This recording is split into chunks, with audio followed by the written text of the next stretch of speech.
Hi, I'm Jake. I usually do videos on Pathfinder 2, but today I'm going to be covering a recent WOTC Dungeons & Dragons Creator Summit, and a few topics that I think are the most important takeaways. First off, no longer will it be considered 6th edition. The designers have made it very clear that it's an important nuance, that they are revising the current rule set. So it's not going to be a new edition, it's not even a 5.5, it's 5th edition. Again, not even 5th edition revised, which doesn't make sense. Anyway, they don't control what we call it, so we're probably just going to call it 6th edition anyway. And that's just going to cause more confusion. Something else that's going to cause confusion is that they're going to have new rule sets for the classes that currently exist in order to keep some powerful builds from functioning that way anymore.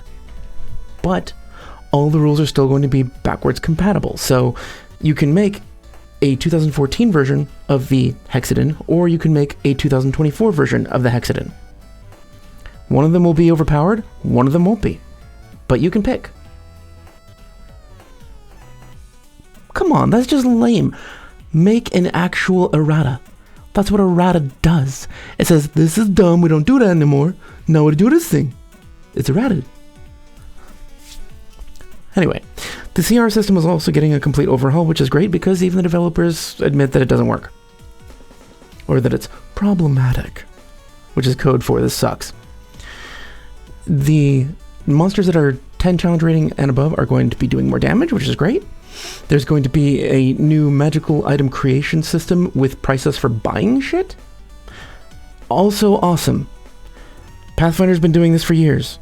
3rd edition did it really well. Well, okay, it did it. It worked. Something that's interesting to me that is going to change in 6th edition, 5th edition, not 6th edition, is that they're adding weapon specialties to a bunch of different weapons. So, like, they're going to have special abilities. Some of the weapons do more damage, but most of them have little added qualities that you can get access to if you're a fighter, or certain fighter classes, like Monk, Ranger. So you'll get access to these abilities that are like tripping somebody or reducing their movement rate by 10 feet. Pathfinder already does this. Like, the stuff that they're trying to change and improve is already better in Pathfinder. So just go to Pathfinder. It's better. Anyway, moving on to the VTT.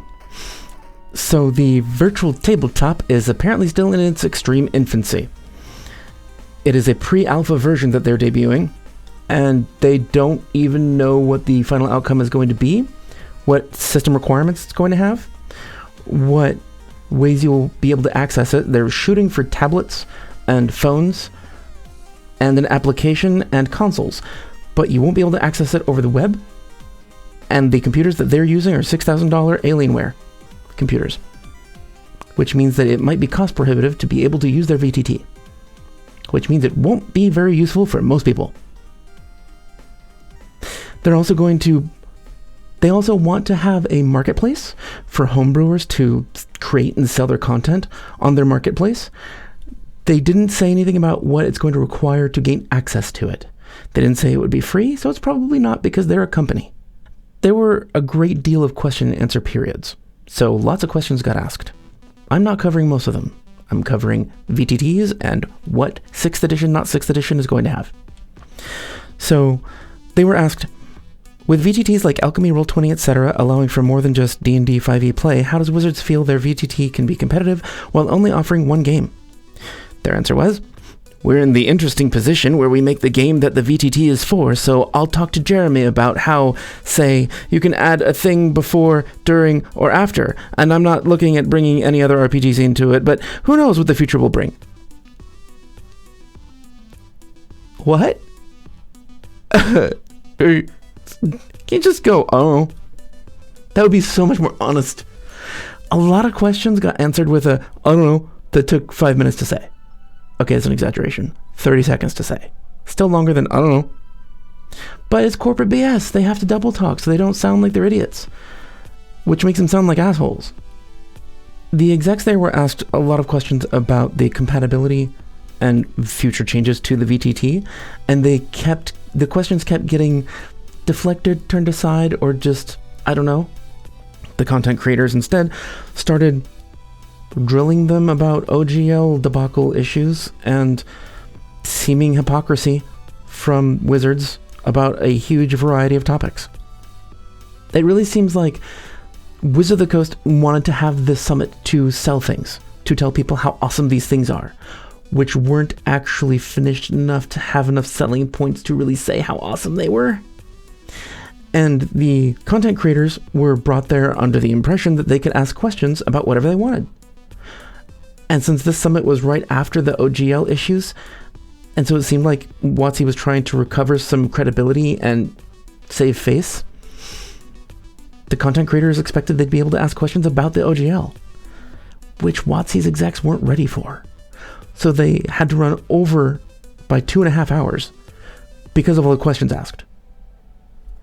We are not going to be seeing any record of those questions, or rather, we're not going to hear any recordings of those questions and answers because they were told to keep it private, and so they are.